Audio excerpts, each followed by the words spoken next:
John Adams wrote that the United States should be governed by a few of the most wise and good, the rich and well-born and able.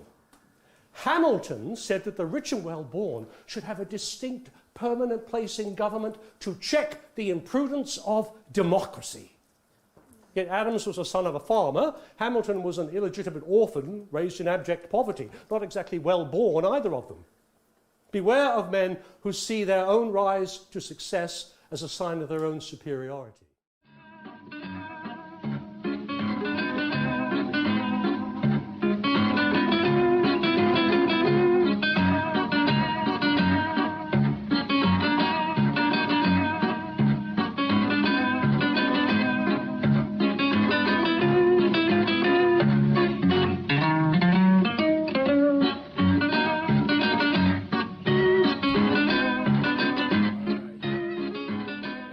Anton Karas theme song from The Third Man, and at the top it was Ian Ruskin, an actor portraying Tom Paine, the radical revolutionary journalist who really is the father of the American rebellion, revolution, whatever you want to call it, and kind of the unsung hero of that era. And we're going to be talking about Paine, not just today, but for the coming days before the 4th of July celebration, with Professor Harvey Kaye, who wrote this beautiful book called Tom Paine, Promise of America. It really changed my life when I read that 15 years ago, my view of that era.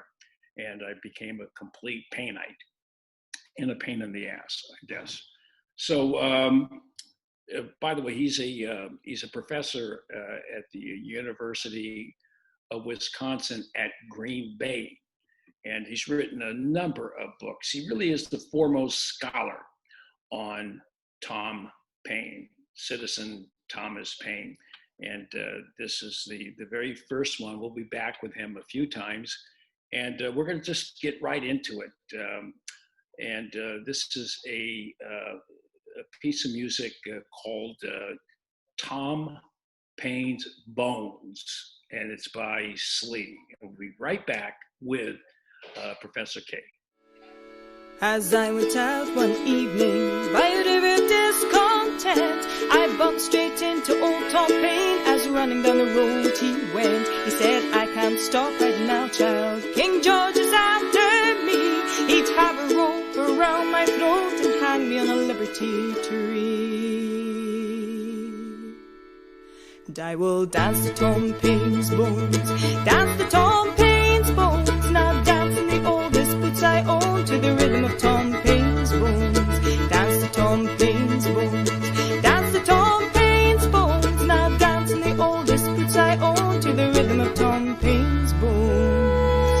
I only talked about freedom and justice for everyone, but since the very first word I spoke, I've been looking down the barrel of a gun. Randy Critical, this is Randy Critical live on the fly, and as promised, we are now being joined by the gentleman who I just gave a wonderful introduction to in my preamble, and that is Professor Harvey Kaye. Harvey, what a thrill it is to have you on this show, because I have been a fan of yours for 15 years since I read the book we're going to talk about. That's very nice of you. Thank you. It's a pleasure to meet. Yes. All right. Well, coming up in just 9 days is the 4th of July celebration. And I thought you'd be perfect for this because on the 4th of July, we celebrate Hamilton, we celebrate Washington, we celebrate Adams and Monroe and others, but we don't celebrate the unsung hero, the person who I think we should be celebrating, and that's Tom Paine, who I think is the greatest individual possibly in U.S. history, but certainly during that Revolutionary War era. Yeah, if I could just say, my thinking is that Thomas Paine is not only the godfather of the revolution, but he's also the guy who I believe fundamentally made Americans radicals. And ever since then, they're the powerful, whether they're property or pious or prestigious, whoever they are, have done their damnedest to try to suppress that fundamental radicalism that's part of the American spirit. Well, when you reading this book, which is Thomas Paine, Promise of America, The Promise of America, which I read for the first time when it came out back in 2005, 2000. I read it again.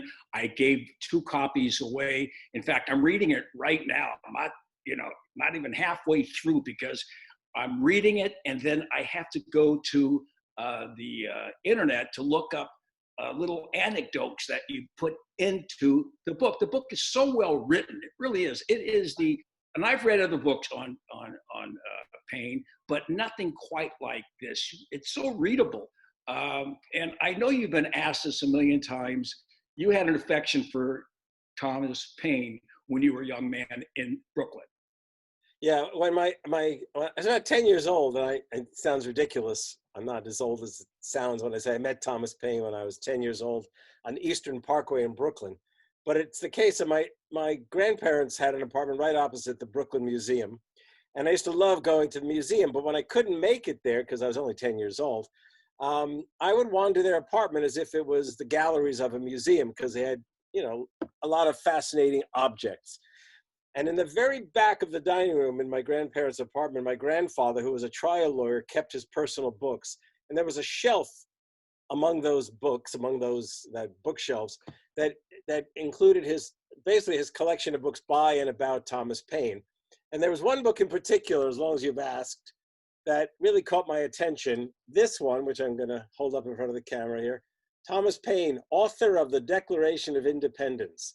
Now, imagine you're 10 years old, and there's a book, and every 10-year-old tends to believe whatever a book says, a book that says it's Thomas Paine and not Thomas Jefferson who wrote the Declaration. So the first thought that must have gone through my head is, my teachers are wrong. Therefore, I adopted that book's argument for years. I tell my students today that I never got 100% on an American history quiz if the question had to do with the Declaration, because I made some cockamamie argument that it was Thomas Paine. And by the way, as an adult, I absolutely know that Thomas Paine didn't write it for a number of reasons. First of all, if Thomas Paine had written it, it might have come across as even more radical than it was, okay? Because Thomas Paine probably would have included an argument about separating church and state.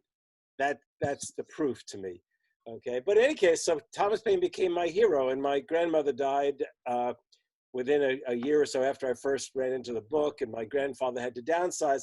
So he gave me the stuff, that probably he didn't need in his library any longer. So I had books by and about Paine, but I'm not going to tell you I understood all of them, but Paine became my hero even before I was, really able to understand his arguments. And so I became a historian and a sociologist and a political scientist along the way. I didn't really get back to Thomas Paine in any serious way until the early 90s. And I ended up doing a volume entitled The American Radical, which I could probably hold up another copy of, but I won't bother right now. But the main thing is this: when the opportunity arose See the American Radical. Sorry? What's that? Show that. If you got that book close by. Again, I think I'd have to run over to my little library behind me. I've only got an uncovered copy, which means I don't have the. Actually, no, I can do that. Next time we talk, I'll try to show that. All right, we'll show a copy of it. All right. Okay. But what I was going to say is that following that, I had this idea that I'd like to do a book on Thomas Paine, and an opportunity arose for me, and I won't go through the whole story, though it was rather serendipitous. An opportunity arose for me to do a young adult book on Thomas Paine, which I'm going to hold up here as well. Thomas Paine, Firebrand of the Revolution. And wow. that was with Oxford University Press, and when it came out, to my utter surprise, I won the New York Public Library Award for Best Book for Teenagers. That's amazing. And it was accidental that I actually found out, because they sent out a long list of all the award-winning Oxford books, and I was going to delete it. But that, why would I care? And then I just scanned it, and I happened to see my book, and oh wow, that's pretty cool. So I told people I knew that I didn't want to give up Thomas Paine, that I really wanted to do something else, and I decided that I would try to do a book about him, but I realized I didn't want to do a full-scale biography, one of those 400-page, 600-page biographies, because there were already good biographies available. But what I really wanted to do was a book of 3 parts. In the first part of the book, I was going to tell Thomas Paine's life and labors. In the second part, I was going to talk about the suppression of his memory in American history.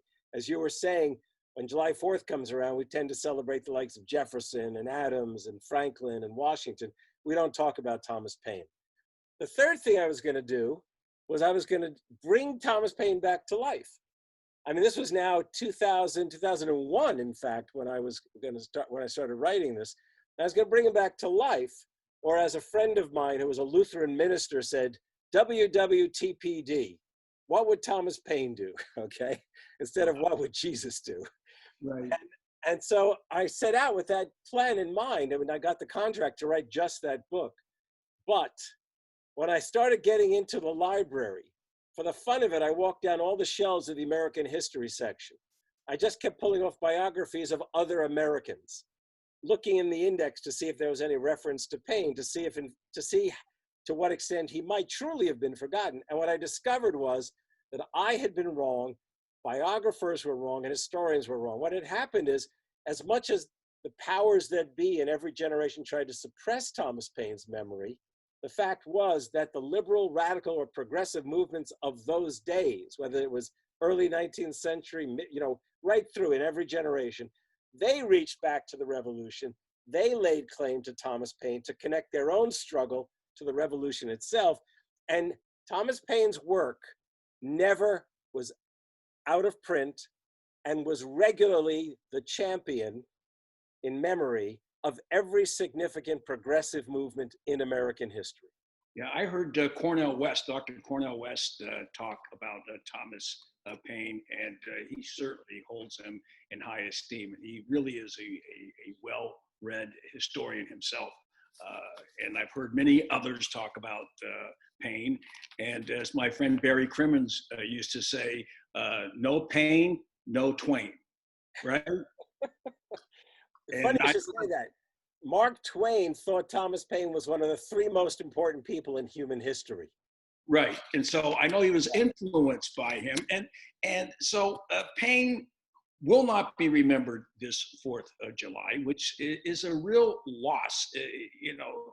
People will not be celebrating Paine as they should be. They'll be celebrating Hamilton. Hamilton's gotten way too much adulation, particularly with this play. I'm not a big Hamilton fan, to be honest with you. I gotta tell you, wait, I have something to tell you very interesting about that. First of all, when I was a child, my parents told me they almost named me Hamilton instead of Harvey. Okay? Really? And so as a boy, I thought, oh, this guy Hamilton must be a pretty decent guy. But of course, my mind changed when it came to the class question when I grew up and realized what we were talking about. But that's not even the story I want to mention. Lin-Manuel Miranda, who wrote Hamilton, right? Wrote a musical. Right. When he was asked by the New York Times Book Review, and they do this sometimes, what book should every American read? He said, Thomas Paine's Common Sense. Really? Yeah. Well, we're gonna talk about. I sent him a message and I said, well, then make your next show about Thomas Paine. But he didn't even reply. So what the hell? Well, that's amazing. I know his father really well. He's a consultant in this city, and his son has probably made more money. But I'm not interested. More than I like Hamilton, to be honest with you. That's for a different day. I know Burr has been totally smeared by everybody. He probably deserved it. Yeah, well, he actually was ahead of his time with, he freed 2 slaves that he had, and he was very close friends with Jeremy Bentham and William Blake, and he was a feminist. He really was It's so funny you bring these people. I have a connection to Jeremy Bentham. You do? Yes, my graduate degree is from the University of London, and I did the degree at University College London, which was the original college, and the London School of Economics. Jeremy Bentham was one of the sort of founding figures of University College London. And he was so committed to the college that when he died, he specified in his will. University College London was very radical for its day. It allowed men and women in as students. It didn't require religious studies, and it even set up a medical school, which was a very radical thing. And you didn't have to be an Anglican, a member of the Church of England, to be a student there. So he was so committed to the college that in his will, he said he would leave his body to the medical school for use as a cadaver, on the condition that when they were finished, they would cover the skeleton in a plaster cast, basically, of him. And they would place it in a big oak cabinet with a glass front, and place it in the great hall at the college so that he would always be among the students. So every day I went over to University College, I never missed going past and saying hello to Jeremy Bentham, just for the record. All right. Well, that's, but it does say something about Burr, that he was close. I don't know if he was friendly with Thomas Paine. I just don't know either. I don't know. They were both aide-de-camps to different generals. Yes, so they probably did know each other. Right. Well, they both certainly have very rich backgrounds for different reasons. Paine, definitely. We're going to talk about Common Sense in a minute, because we may close it right there, because this is going to be a two-part, maybe a three-part series. And I want to talk about your other books in the very near future when I get them in the mail. But I want to go back to Paine. Paine was a I call him a revolutionary journalist, basically. Is that an adequate description? Yeah, I mean, you could call him a revolutionary pamphleteer, but he was also a radical, a revolutionary journalist. You could call him basically just literally a sort of a radical thinker. He was not a philosopher, but he was a radical writer. But a revolutionary journalist works well. Yeah. Well, let's just talk about his beginnings. He grew up in England. He was born in England. And tell us a little bit about his background. Yeah, he was born in 1737 in Thetford, England, which is in Norfolk. And his parents were an odd couple, you might say, because his father was a Quaker artisan, meaning he was a member of the Society of Friends, and also a staymaker, which is basically a corset maker. And his mother was an Anglican who was several years older than his father. Anglicans and Quakers would rarely have married, but they did. And it was a tough life for a Quaker artisan at that time, not only because since he wasn't a member of the Church of England, he didn't have sort of full, they didn't call it citizenship, but all the rights of an Anglican. And also being a staymaker was tough. It was a very tough living to make, both economically and also as a craft, because imagine you're going to create stays for women's undergarments. It wasn't exactly, I mean, some people might enjoy that, but it was a really tough labor with hands to work in whalebone and such stuff.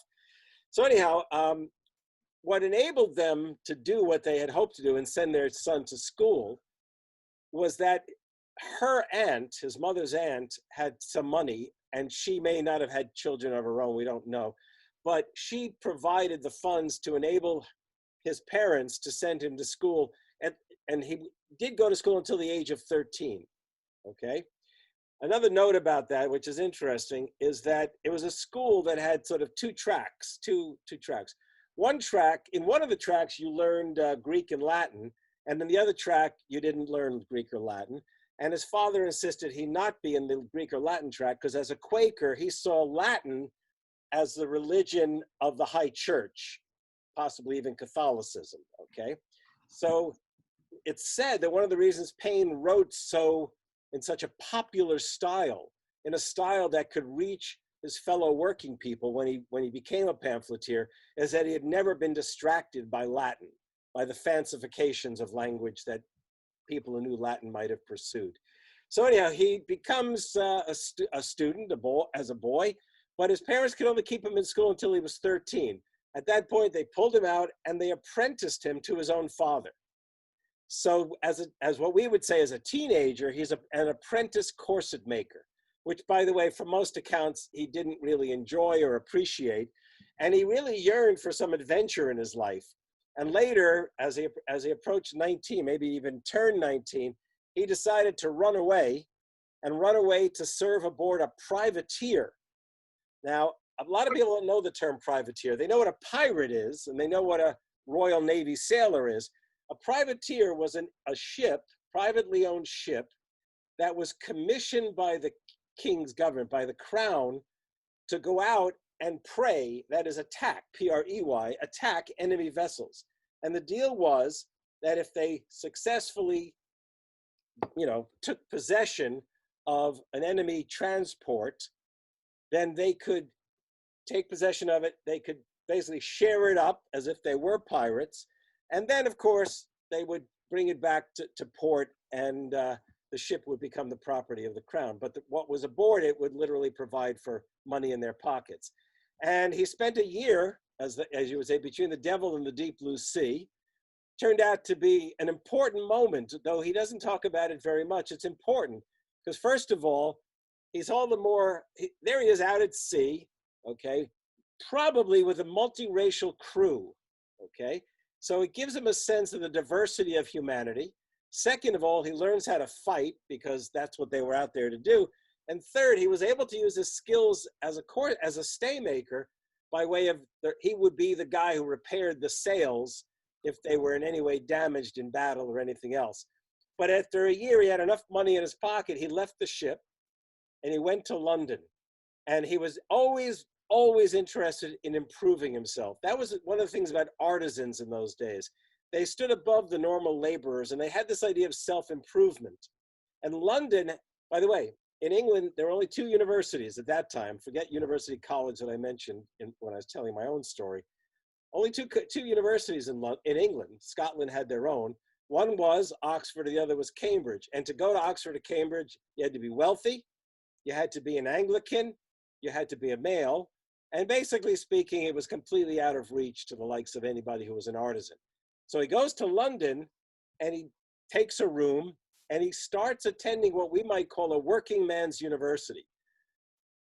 Artisans, whether they were glass makers or cabinet makers, they knew about science in a way that other people did not. And many of them had traveled, okay, especially if they were really, really skilled artisans. And so they would give lectures in the evening. They would give lectures not only on their trade, but also on geography, lectures on natural philosophy, what we would call science today. And Paine attended these. He spent about a year just attending these kinds of events. And he must have loved it. He must have loved it. London was the capital of the world, you might say. There were 600,000 people, very diverse, a lot of commerce, a lot of bookstores. But at the end of the year, he was broke. And he knew that he had to find a way to make a living. He left London and set himself up as a staymaker. So his beginnings are of that sort. Wow. A staymaker does sound like a very boring occupation. And, knowing Paine through your great work here, and by the way, we are talking to Harvey Kaye, the author of the book we're focusing on, and that is Thomas Paine, The Promise of America. I'll hold the book up since. Yeah, there it is. It's a great book, and I recommend people get it. I'm reading it right now on a Kindle, and I'll try to hold that up at some point. But it's difficult for me to read on a Kindle. And plus, I don't blame you. I'm with you. People should get that book because it really is a fascinating, work of art. He was working class. So he, when you look at him and you look at the ones that we fawn over, Jefferson and Hamilton and Washington and Adams, they were all wealthy. Well, Hamilton did come from irregular beginnings. Okay? Right. Yeah. Actually, he ultimately, he had he was born in the Caribbean. Basically, he grows up at a certain point, essentially an orphan. Comes to America, but he had wherewithal. Paine himself began with very, very humble beginnings. I should have said John Jay because he had a lot of money, right? John Jay definitely, but right. All right. Well, so he's these working class roots, and by the way, when he worked on that privateer, I know that he must have been very helpful. And I'm wondering, was he ever one of those that held up in what they call three sheets to the wind, where when you're able to like fix three sails, you get to drink? And the term, the guy was, because, they smeared him as an alcoholic, as a drunk later on in life when he moved to the U.S. But Yeah. you say he drank wine and cognac, basically. Well, Brian, he might. I mean, look, I doubt maybe he was an alcoholic, maybe he wasn't. He definitely enjoyed a good drink, is the way I look at it. Well, so did William Seward. He liked cognac. All right, right? All Yeah, right. I mean, I think if it helped him write, more power to him. So now, so when he leaves this, by the way, what is the Hardhead Club? Did he belong to this group called The Headstrong. Headstrong? All right. Headstrong Club. So he worked as a he ends up, by the way, finding the love of his life. They have a very hard time of it, and she dies in childbirth. And so at this point, he's devastated and pretty much bankrupt. And he's still a young man. Her father had been an excise officer, basically a duties or tax collector on the coast. And they had talked about the possibility of Thomas himself becoming an excise officer, because even though the income was little, it paid regularly, and he had an education. He could do the kinds of things that needed to be done. So he returns to his own parents' home, and he studies and passes the excise officer's exam. And he spends some years, in fact, as an excise officer. He got fired once, sacked, the English would say. He was accused of what was called stamping. That is somehow that he was taking bribes and not really inspecting cargoes, which, by the way, we don't know if he ever actually was accepting any bribe. The fact is that one historian has discovered that his boss had been accepting the bribes and made him the fall guy. Right. And one of the reasons we think that might be true is that Paine, it took a few years, but he applied to go back into the excise officers commission, and they did take him back. And if he had been corrupt, they probably wouldn't have taken him back. But in those 3 years, this is really important, in those 3 years, he has to find a way to make a living. And he spends a lot of time in London as a tutor to rich people's, or at least upper middle class parents' kids. So he's teaching little kids, you might say, or at least young people. He also needs additional monies, and the story goes that he, for a while, would turn out at Methodist gatherings on Sunday afternoon. Methodists were really sort of in the Church of England and not in the Church of England. So they didn't have churches of their own, but they had gatherings. And at those gatherings, he would preach, it was said. And why would he do that? Well, partly because they would give him food. They would feed him, okay, as a consequence. But it's also considered possibly one of the reasons he had a real way with words. He was never known as a great speaker, but he was always known as being really good with words. And when he went back into the Excise Commission, he was posted to Lewes on the south coast of England. And in Lewes, there was a tavern, the White Hart Tavern, where the landlord of the place he stayed took him and introduced him, and he became a regular member of the Headstrong Club. And they would get together once or twice a week, dine, drink, and debate politics, public affairs, and perhaps share some poetry together that they themselves had written. And if you go to the White Hart Tavern now, today, okay, they have a plaque outside on the building, and it says, "This is where Thomas Paine learned his revolutionary ideas." That's not the case. Though it was a group that was fairly progressive in its thinking, probably when they talked about the American Rebellion, they may have had some sympathy for it, but the rebellion itself wasn't a revolution, and there's no evidence that Paine became a revolutionary at the tavern. But I want to show people something. Harvey's Tom Paine, this little mug that I have. Wow. Okay, I want to show this because when my wife and I went to the tavern, when I was doing the research, we went to the tavern figuring we'd get a lunch and a beer. There was a poster inside the doors, and it said Harvey's Tom Paine. I thought it was a setup. I thought my wife had organized something where this where the barkeep had put up this little sign. So I went in and I said, is that serious? Harvey's Tom Paine? He said, yeah, why do you ask? And I said, my name was Harvey, blah, blah, blah. And he said, yeah, down the road at the end of the high street is Harvey's Brewery. Oh. So every July, and it was July, they produced from the brewery Harvey's, Tom Paine's Ale in honor of Paine and the American Revolution. Wow. So there you go. In fact, I could show a picture of the brewery if people are at all interested. We'd like to see it. There it is. There it is. Okay. Wow. Yeah. Now that is in Lewis, or is that in London? Is that That's in Lewis. That's in Lewis. Just down the road, you might say.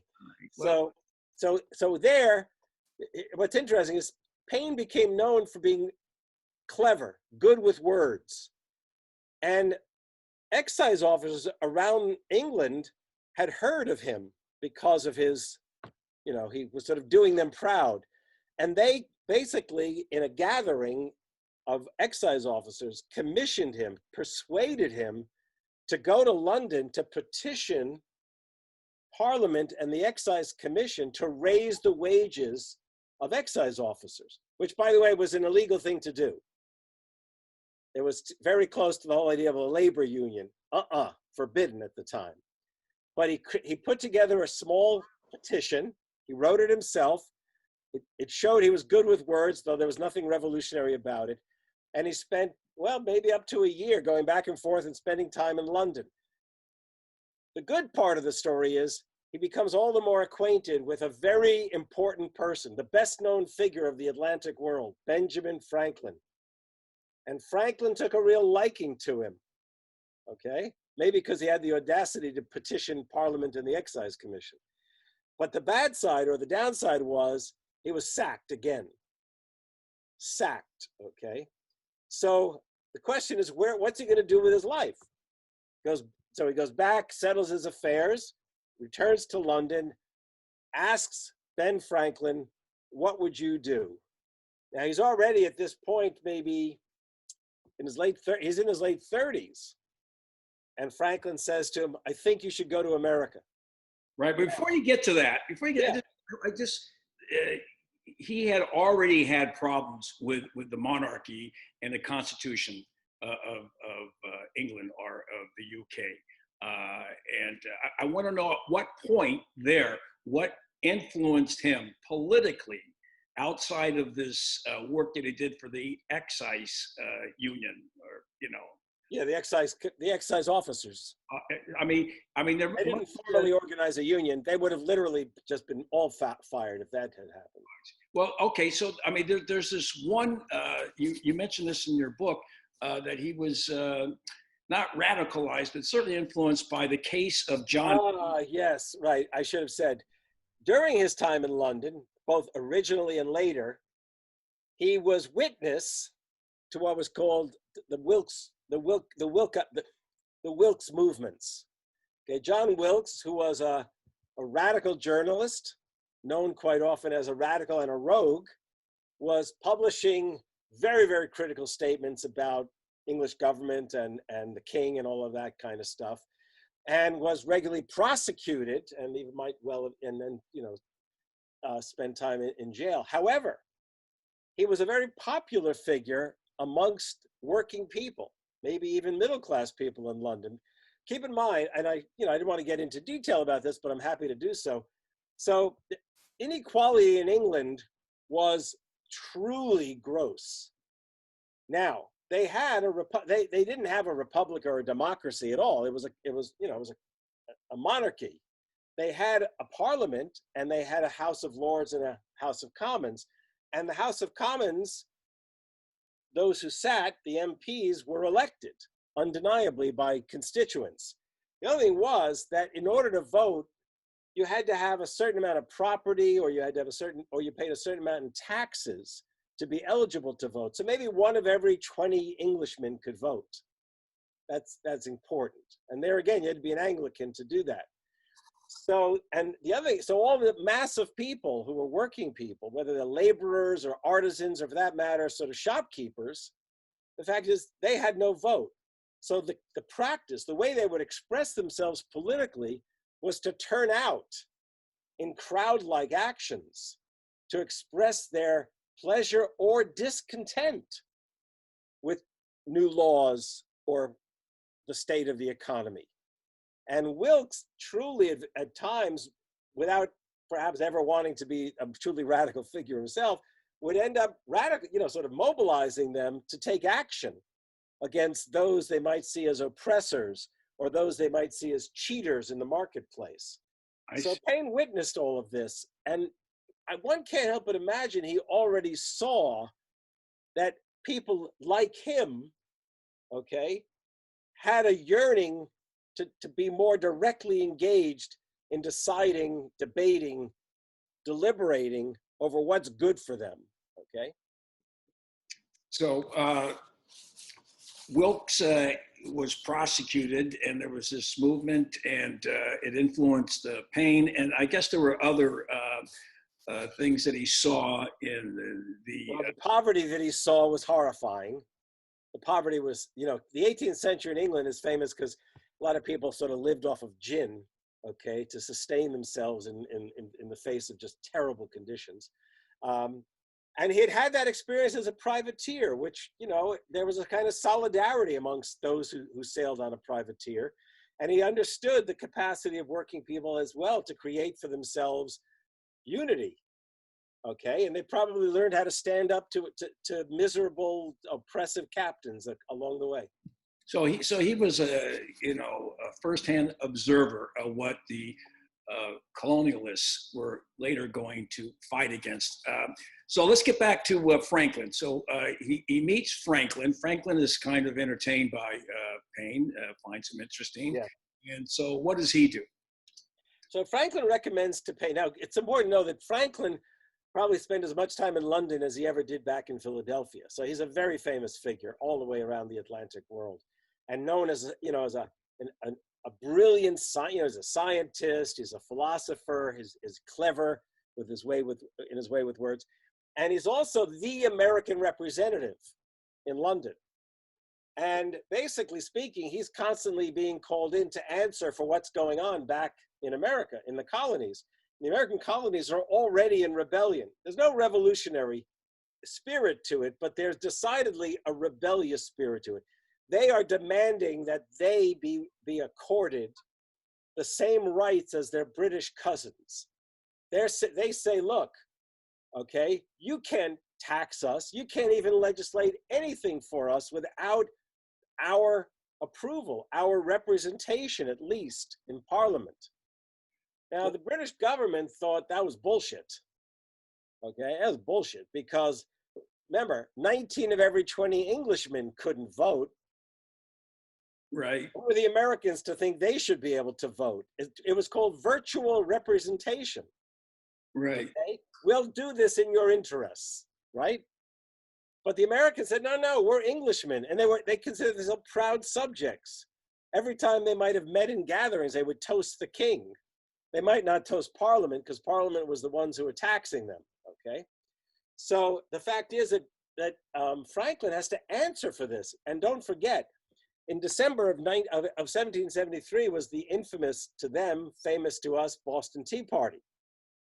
And the Boston Tea Party outraged Parliament, truly outraged Parliament. And they enacted what were called the Townshend Acts, but actually known in America as the Coercive Acts. And basically they took away Massachusetts self-government. They sent troops to occupy Boston and whatever else they could, send out into the rural areas. I mean, they were determined to suppress the rebellion that they saw basically in the makings. But Americans themselves saw that as an additional oppressive act. And from New England down to the Deep South, in the 13 colonies, Americans literally rose up and threw out British authorities. Now, this is important. People don't seem to appreciate this enough. In other words, in 1774 and 1775, Americans had staged a rebellion. But all they were asking for was the rights of freeborn Englishmen, which they even, by the way, even the French and the Germans and the, and the Dutch who were living in America thought of themselves as British, because to be British was to have privileges or rights that other people in the world didn't have. So what's kind of interesting is that here's these Americans clamoring for to be treated equally with the English.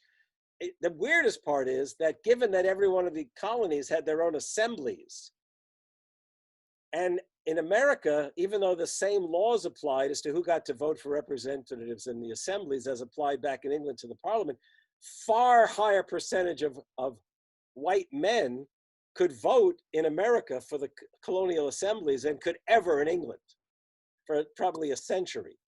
So Americans had a taste of democracy, you might say, in the assemblies, if they were white, okay, with a certain amount of property. And they were asking, however, for representation in England. Now, so Franklin knows that he's having to answer for this rebellion. He was already recruiting people that he believed could serve the rebellion. We don't know if he saw Paine as somebody who could serve the rebellion. Man, he's already in his late 30s. He's a little old to become a soldier, you might say. Right. But he does encourage Paine to go to America and even gives him a letter of introduction. Was he Franklin, did he at that time serve as the American representative for the Continental Congress at that time? Well, not for the Continental Congress, but basically for selected colonies who authorized him. Okay? Yeah. I think also he had a sort of unofficial position. He might well have been like a postmaster for the American colonies, that kind of thing. All right, so he gives them this letter of introduction, and he sails away in 1774. Sails in, right, in the autumn of 74. And he lands in the U.S. on a stretcher. No, not the U.S., in America. It's not the U.S. yet. Right, but he lands in the colonial Philadelphia, which was the capital, basically. Right. It was a thriving, much more than New York port, and but we should note it's kind of funny. The city of Philadelphia, which was so to speak, the unofficial capital of the colonies, was 1 mile square. That's it. With a population of 30,000. Wow. But it was a thriving place. I mean, there were theater companies, there were bookstores. I mean, it was an incredible big town. But when he arrives, he is sick, barely makes it off the ship, right? And one of the few that were not indentured servants coming across, and he has to be dragged off in a stretcher. Right. And it takes him a couple of weeks to recuperate. So now, when he gets into Philadelphia, he starts going into bookstores. He's fascinated by it, and he goes probably going to bookstores, taverns, and so on. Yeah. Now, but I want to point out, he's not poor, but neither is he really in any way well equipped financially. Right. But he is truly astounded by what he sees in America. Right. He feels like he must have felt like he arrived in paradise. Right. So when he gets there, he goes to this one bookstore. And he talks to the owner of the bookstore. And tell us that story, how he became. So among the bookstores he visits is a bookstore. And by the way, bookstores at that time were often print shops as well. That's important to note. Right. And he goes to a shop owned by a fellow named Robert Aitken. And presumably Aitken is getting a little frustrated because on a daily basis, Paine is showing up in the shop and probably treating it as if it's a library. So I assume that Aitken approached Paine and said, "Can I help you?"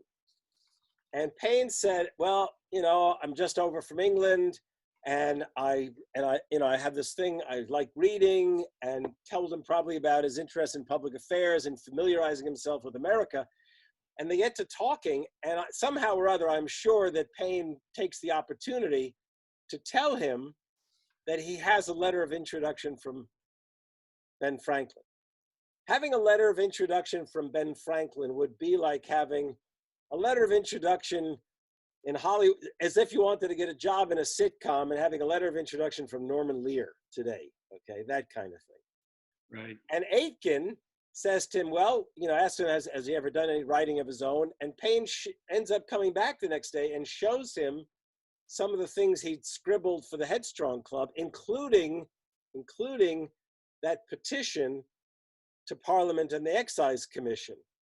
And Aitken's impressed. The letter is what really sews it up. Aitken asks him if he'd like a job helping him produce a new magazine, the Pennsylvania Magazine, which I believe had about a few hundred subscribers already lined up, which was pretty significant. Paine becomes the editor. And within months, the magazine becomes the biggest magazine in the colonies. By the way, the number is not terribly impressive today, but had 1,500 subscribers, okay? Which in a is town of 30,000 people, that's a lot. Yeah, well, that's include also the mailed copies through the colonies, but still 1,500 is pretty good, exactly. Not 15,000, 1,500. So here's the point. Paine, in his writings at first, is just literally celebrating what he discovers in America. Because he truly fell in love with America pretty quickly. But there was one thing that really disturbed him. You know what I'm about to tell you, right? Yes. He could not believe that here in America, where the Americans had literally thrown out the English authorities, demanding that they be treated as just like any other Englishman and in favor of representation. And they were talking about liberty. They talked about the English as if they were going to try to enslave them. And here in Philadelphia, Paine could see from his own window in the boarding house the slave market of Philadelphia. Wow. And so his first political piece is to call for the end of slavery in the American colonies, called African Slavery in America. Right. That was the very first one.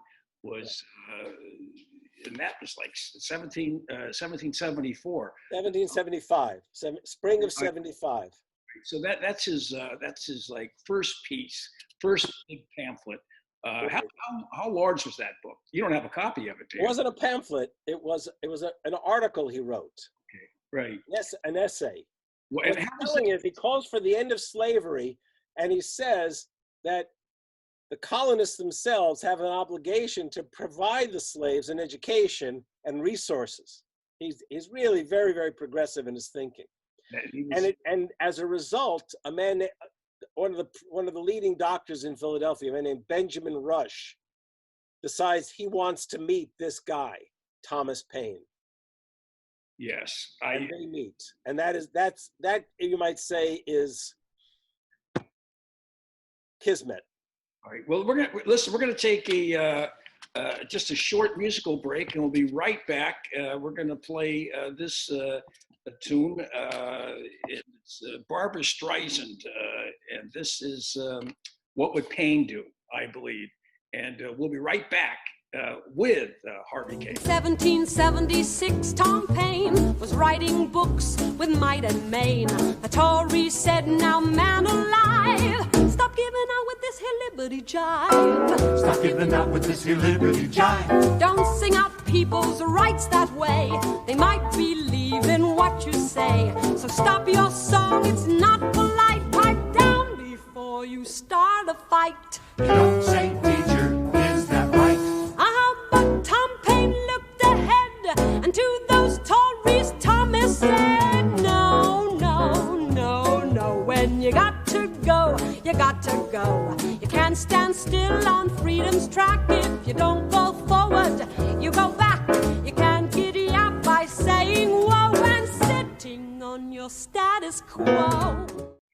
Okay, that was Barbra Streisand. Can you tell me a little bit about that tune, by the way? Yeah, in the 1930s, during the Depression, there was a socialist left musical company that was going to put on a labor group. It was labor, socialists, and otherwise part of what was often called the Popular Front period in American history, the Cultural Front, and they were going to produce a musical theater production using workers themselves as well as theater people, entitled Pins and Needles. Okay, became a very, very, very well-known. Yes, I know of it. Yes. And one of the numbers was this piece.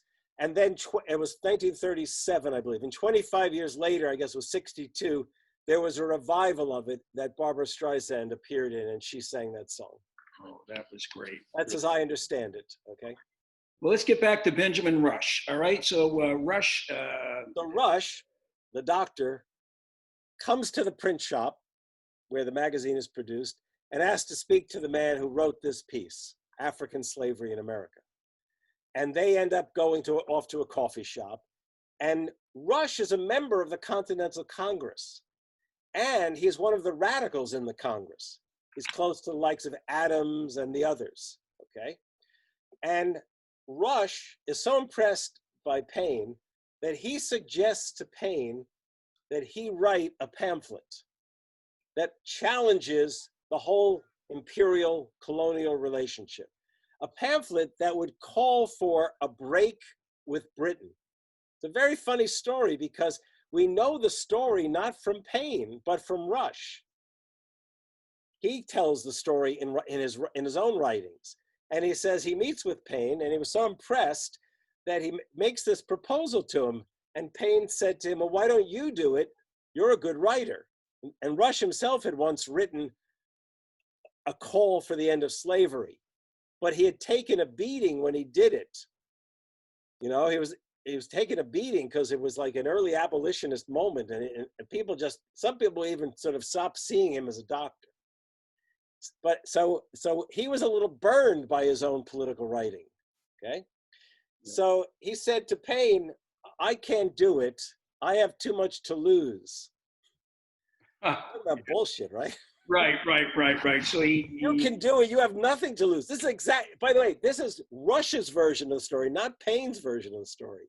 Paine never actually told that story, but to my knowledge, he never told that story. Right. He was a little embarrassed that he had somebody else write something that somebody else would suggest to him, and maybe it wasn't his own idea. Right. Okay. So what I just want to say is that Rush also must have been telling people like Adams and Jefferson and the others of this man. And by the way, in the 1830s or 1840s, there's a Philadelphia writer who we can talk about next time or whenever we talk about the later years after Paine's death, who actually wrote a play which tries to recount how Paine is persuaded to write Common Sense by the radicals in the Congress. And it would make for a great Hollywood moment, but I'll talk about that some other time. Well, look, there were not that many radicals in the Congress because you had representatives from the South. Right. Right. Basically, in the North, you had, None of them were talking, by the way, publicly, nobody was talking about independence. Right. And I assure you, nobody was talking about democracy. Right. Well, republicanism as well. You say in your book that he told Paine, leave out republicanism. And he said, don't mention republicanism or independence. All right.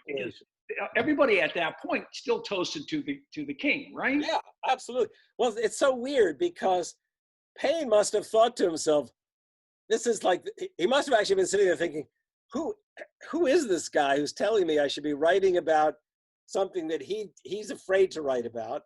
And two, how am I supposed to write about separation from England if I can't even mention separation from England? Right. Okay. Well, he doesn't bring up the word democracy in Common Sense. Not at once, but everything he writes from the start to the finish in Common Sense is all about, it's more about democracy almost than independence, but it's the two things. He opens the pamphlet, we'll talk about that in a little while, with democracy, not with independence. Right. So he does. I downloaded it. I got to read it again. All right. It's been a long time. So this book comes out in January, I believe, of 76. January of 76, right. And so it's an immediate hit. Now, it doesn't have his name on it. Right. It's an important point. It doesn't have his name on it, but it's an immediate hit. They may have printed 2,000 copies. Right. Well, who was the guy with the guts to print that? Because that would be seditious, basically. Now, I can't remember if the first guy to do it was Bell. Anyhow, I apologize. Doesn't Because matter. there was a first edition, and then there was a second edition that Paine despised because they put in it somebody who didn't like independence. So then Paine brought out his own second edition, and might have been Robert Bell who was the first. I can't remember. But I mean, it took a lot of. I can look it up if you want, but I can't. No. I just it didn't matter what his name is. I mean, it was a gutsy individual. It was gutsy, absolutely gutsy. What was the response when it first came out? I mean, was he Sold out like immediately hit. First thing to understand is Paine was saying what he knew Americans themselves were doing but not thinking. And I mean this, they were doing it but not thinking. When they threw out the British authorities in the rebellion, they created their own committees. All these major towns and cities were being run basically by colonial committees of their own. It was kind of like anarchism, right? I mean, really, it's an anarchist ideal. It's like committees are running everything instead of any kind of authority. Well, this book was so popular, 500,000 copies. You say in 2005 that this is equivalent to 15 million copies. Yeah, thereabouts, right. I remember in 2005, Oprah Winfrey had her book club, right? Guaranteed bestsellers, and I said it was as if Paine had an Oprah Winfrey bestseller without Oprah.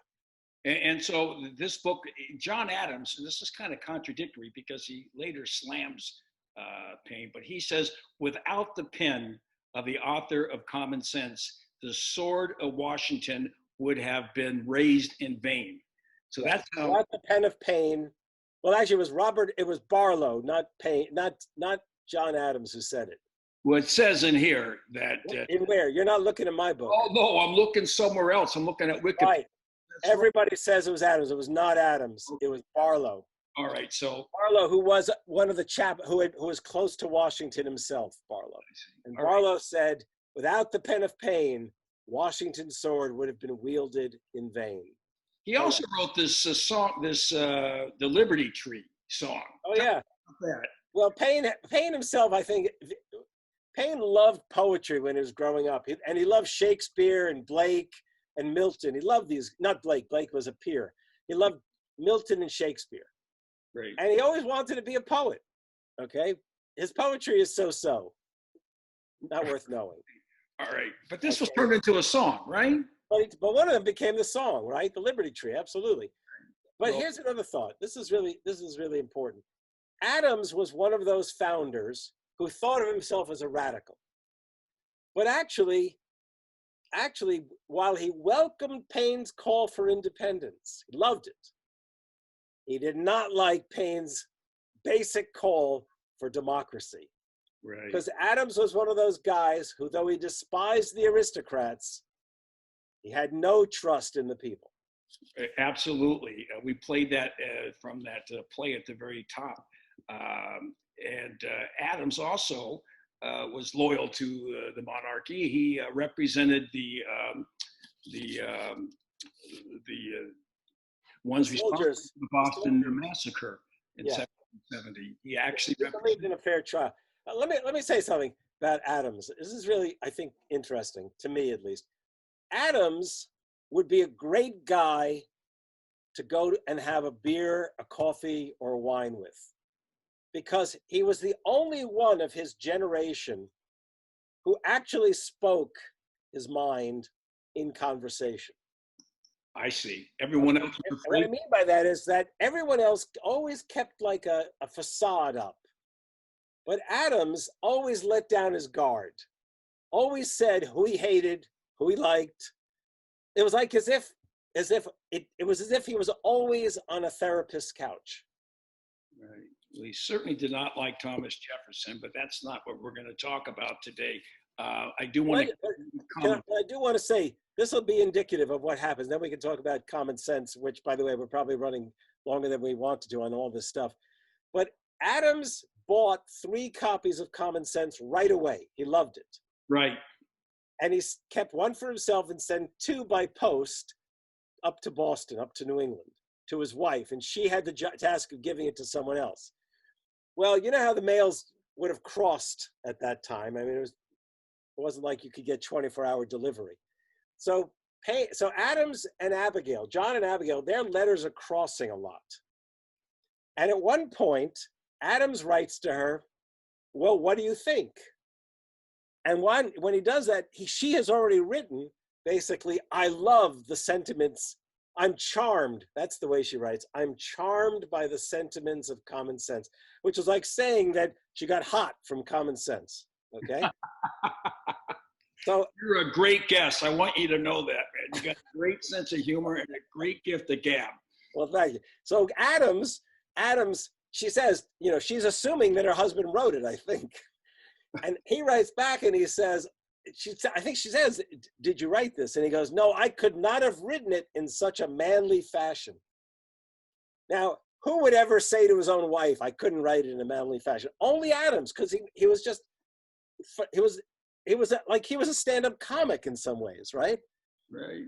So he says, but then he says, I couldn't have done that. But this writer, he doesn't use Paine's name, this writer has a task or talent for tearing things down, but he doesn't know how to build things up. By the way, that's bullshit too, because Paine lays out in there, let's talk about this in a little while or next time, Paine's pamphlet Common Sense is not only an argument for democracy, it's an argument for an American constitution, a democratic constitution. And so Adams completely ignores that part of it because he doesn't like democracy. So that's when Abigail writes back to him, and she says the famous line, remember the ladies. Right. If we left it up to you, we basically be empowering wife abusers. That's what I'm paraphrasing. I could read it if you want, but I'm paraphrasing. Well, that's certainly in your book. You talk about. Yes, if people buy the book, they'll get the exact words. But then Adams, and then she says it, and she actually says, and if you don't do it right, we may have to come down there and make our own revolution. This is the first feminist argument in America, you might say. So Adams comes back and says, oh, and this is great what he says. People ignore this generally. He says, not you too, not the largest tribe in America. We've already heard that students are rebelling against their teachers and professors. We're hearing that slaves in the South are rising up. What he's telling us, basically, is that all through the colonies, common sense is inciting not just more rebellion, but revolution. 500,000 in print, and then. Well, that's by the end of the revolution, because it became so it was. By the way, if you asked a colonist, if you asked an American in the course of the revolution what their founding document was, they would not have said the Declaration. They would have said common sense. Common sense. So, but people pass it around. So if I got a copy, right, absolutely. Farmers in the fields were reading it to each other. In the taverns, artisans and others would get up on tables and read aloud from it. And by the way, there's this great moment where Adams goes to the barber, and he's sitting in the barber chair. Barbers in those days had those huge blades, right? They were more often giving shaves than they were cutting hair. And so there's Adams sitting in the chair, and his barber saying to him, we're going to be reading tonight from Common Sense at the tavern. Why don't you cut? And he's got the blade to Adams' throat, right? And there's Adams who, I just love it. Well, Adams says that there's nothing new in Common Sense. It was derivative, but just done in this highfalutin, colorful style. Not highfalutin, done in a very vulgar. Vulgar. That's it. Okay. All right. So that was Adams' response, but yes. It just had this incredible gift of writing, yeah, right. And by the common person, he knew how to write because he came from a working class background. That's right. He really did. And something else about that, which is really telling, is the fact that not only did people pass it around, every newspaper excerpted words from it. By the way, I despise the name Mel Gibson for good reason, okay? Yeah. But before I realized that I needed to despise him, I saw a movie that he did called, what is it called? The Patriot? Patriot, yeah. There's a moment in that film, Heath Ledger plays his son in the movie. He's a South Carolina planter, Mel Gibson. And the mail is delivered to their estate, to their mansion, their plantation. And Heath Ledger, he's eager to see the mail because he knows it probably has a letter from his girlfriend who lives in the capital, what would that be, Charleston. So Mel Gibson comes home from the fields, having, mastered, having dominated his slaves at that point. He comes back and he opens the mail and he opens the newspaper. It's an interesting moment in the film.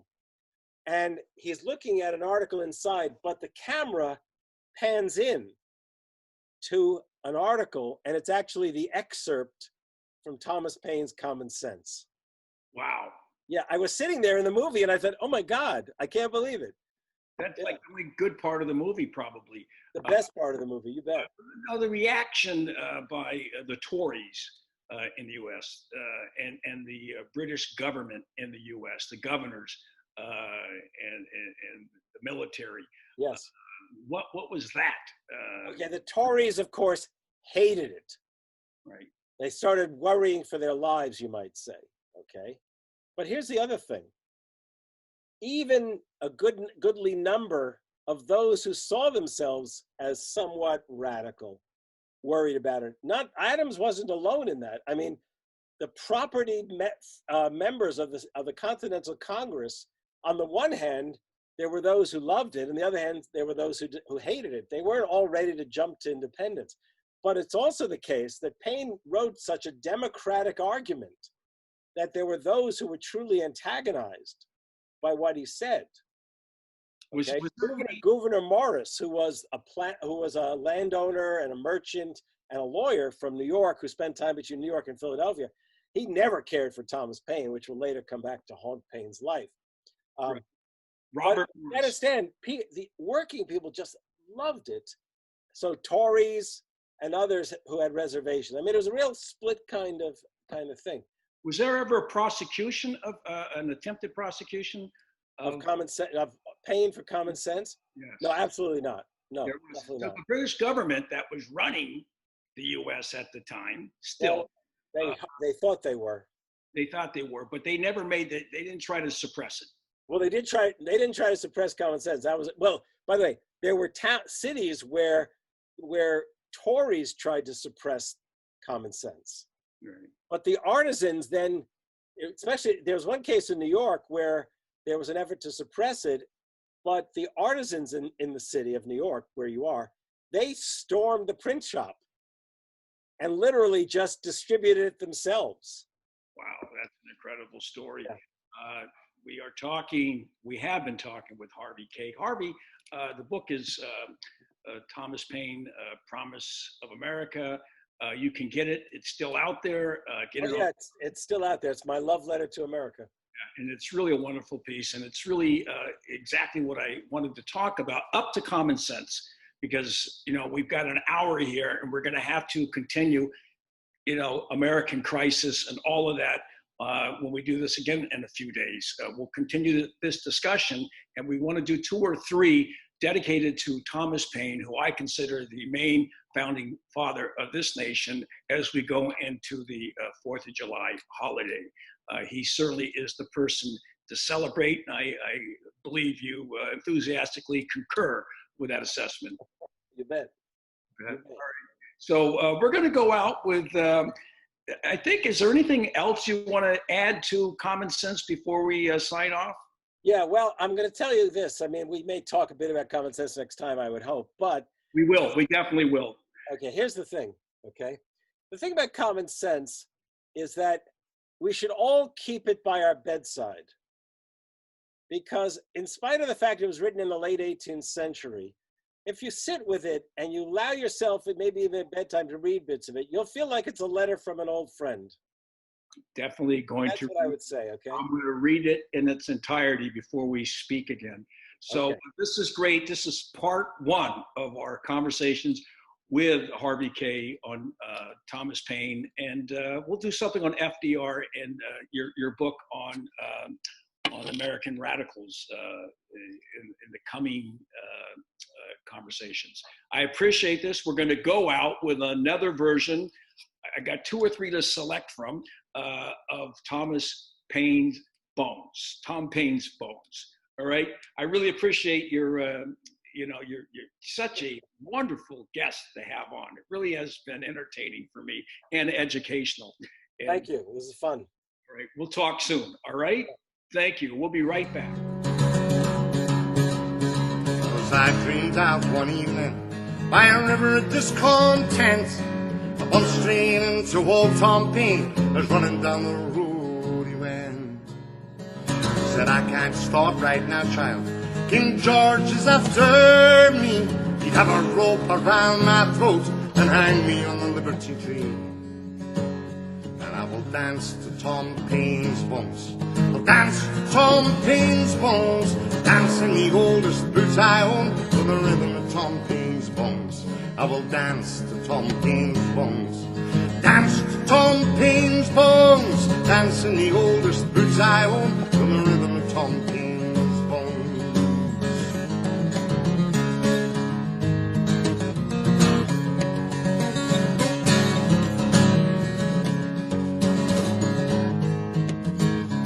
Well, I only talked about freedom and justice for everyone. But since the very first one I spoke, I've been looking down the barrel of a gun. And they say I preach revolution. Let me say in my defense that all I did wherever I went was to talk a lot of common sense. And I will dance to Tom Paine's Bones. Dance to Tom Paine's Bones. Dance in the oldest boots I own to the rhythm of Tom Paine's Bones. I will dance to Tom Paine's Bones. Dance to Tom Paine's Bones. Dance in the oldest boots I own to the rhythm of Tom Paine's Bones. That was Tom Paine's Bones. Really, what a great tune and a great name. I'm Randy Credico. This is Randy Credico Live on the Fly. You've been listening to our first of a 3-part series with Professor Harvey Kaye of the University of Wisconsin at Green Bay, and we're focusing on the unsung hero of the American Revolution, and that is the revolutionary journalist, Tom Paine. I want to thank Kelly Lane, who not only is engineering, but editing this episode as she has for the past couple of weeks. And if you'd like to support this program, you can. Go to AssangeCountdownToFreedom.com and help us fight back against Donald Trump and William Barr's war on the press as it is expressed through the persecution of Julian Assange.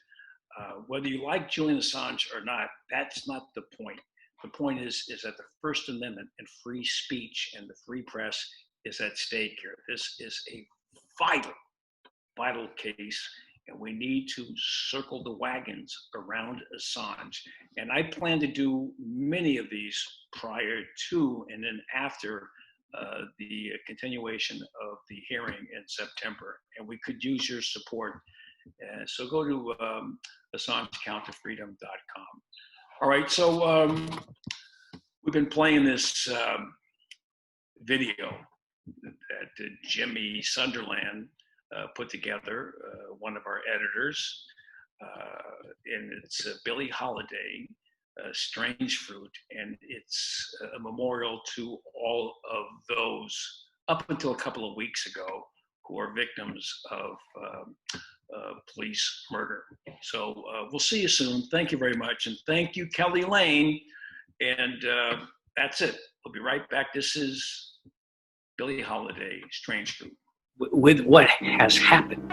So the last 2 centuries, African Americans gunned down by law enforcement, enslaved, put to work convict leasing, put in jail with the drug war.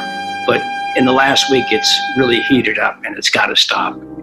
Southern trees bear strange fruit.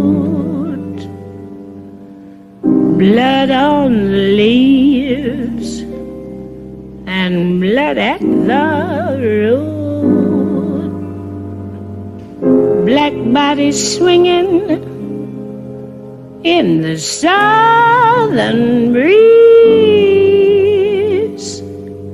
strange fruit hanging from the poplar trees.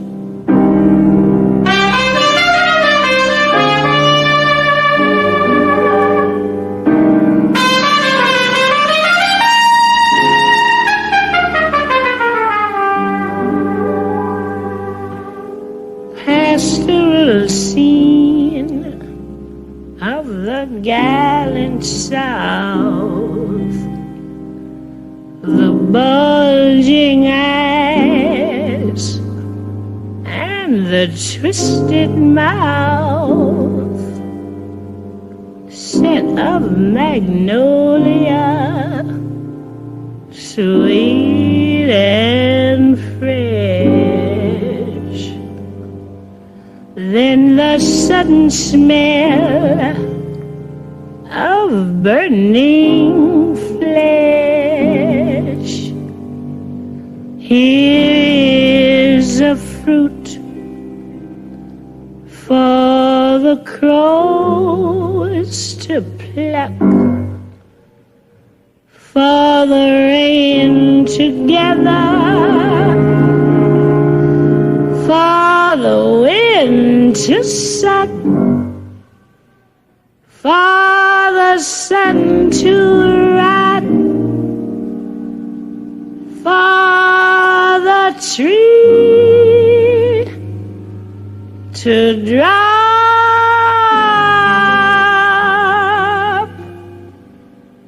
Here's a strange and bitter